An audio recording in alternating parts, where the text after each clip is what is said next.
My name is Bridget Johnson. I own Green Girl Recycling Services, and I started the company in 1999. So we service our elevator pitches. We provide residential and commercial recycling to Boulder, Larimer, and Weld County residential and commercial customers. We specialize in doing paper shredding and electronics recycling. In the city of Boulder, we offer composting, and we do hard to recycle items as well. So if you have anything that you're not sure what to do with, we love that we can help people find solutions to those problems and keep everything out of the landfill. I am so passionate about that, and that's why we do what we do. I started Green Girl Recycling in 1999 because I saw a huge need in the mountains for recycling. I lived in a house with 4 other girls, and we had a bunch of parties, and I was the only one that would take recycling into town. And they kind of coined me the Green Girl. You're the greenest girl, and it stuck. I was like, well, I wonder if other people have this need. And so I actually called down into town and asked how much would it be to have recycling picked up at our house, and it was astronomical, and I knew my roommates wouldn't contribute to that. So I said, well, I wonder if people would pay $15 or $20 for this service.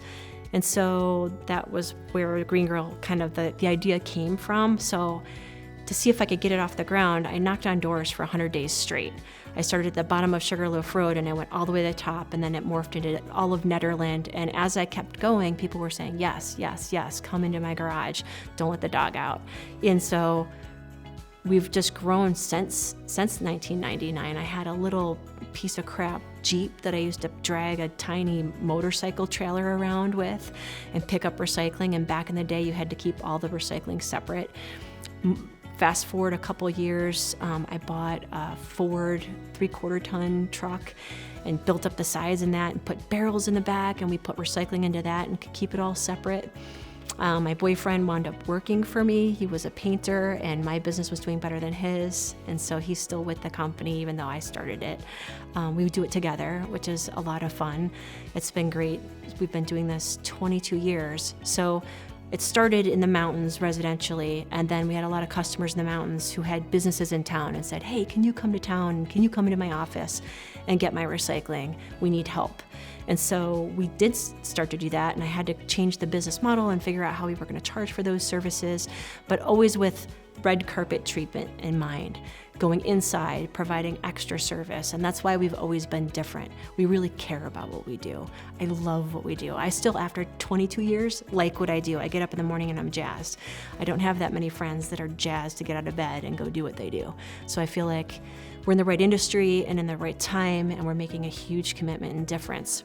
So currently, we help over 2,000 customers in the Front Range between Boulder, Larimer, and Weld counties. And our vision for the future is to not only double in size, but expand our paper shredding services, which helps so many doctors, lawyers, medical facilities with, being HIPAA compliant because we are fully certified. We also help people with their electronics recycling. So we help all industries with electronics. I kind of joke, if you can unplug it, we can recycle it. If you can file it, we can shred it. So I think the vision of where we're going is owning the ground that we sit on within the next 3 years, and also doubling in size the customer base specifically in Boulder, and then just continuing to keep all of our residential customers extremely happy with the great red carpet treatment that they currently get. So the biggest challenge I have faced with COVID-19 has been first learning who our customers still were throughout this entire process. Everything shut down in March. We had so many customers that were in the entertainment and restaurant industry, so that was really scary at first. What I'm really excited to share is that throughout this entire crazy year, have been supported by the most amazing staff. My employees are amazing with customers and providing exceptional service to them. So they knew that things would be kind of hit on pause for a little while. I just tell people, you know what, it's fine if we're not getting your recycling right now or your paper shredding. We're just gonna hit pause because we're gonna get through this. We're all gonna get through it together, and we're gonna do it as a team. So if you're normally on a weekly schedule and you need to be on a call-in basis, we can do that. We can shuffle customers around easily. We're a nimble, fast-moving, fast-paced company and are able to do that. We're not a giant ship, we're a small ship that can navigate through these crazy COVID waters really well. Something that I was really scared about in the beginning was when would people come back? Like, when could we see more revenue coming in? And it was really hard for the first couple of months, but slowly some businesses started to trickle back in, and they were like, okay, we can get through this. We can go to the office sometimes, maybe not all the time, and not be around each other as much as we had been. But we are going to come in, and we do need your services, because what are we going to do with the sensitive paper? We're still producing it. So instead of going to some offices, we actually switched to going to some people's residential homes. So we go to a lot of doctors' homes now, a lot of lawyers' homes, instead of just their place of business. And that was really easy. It's just a different address. So I think we've been navigating as well as we can. Our employees are always masked. Everyone takes, their personal hygiene very seriously. We don't have more than 2 people in a truck ever, and all of our equipment is sanitized every single day. So it's a very safe process to have us come in. We also probably get zapped in the head with our temperature 9 or 10 times a day with all the medical facilities we go into. So we're extremely healthy and safe with what we're doing.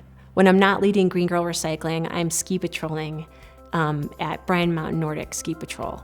The kind of a fun fact is that I was the patrol director for them for the last 4 years, and then before that, I was also a patrol director at Berthoud Pass at an alpine area. So I'm pretty much the only female in the whole ski patrol, the national ski patrol, that's ever been a director in both facets, alpine and Nordic, which is kind of fun.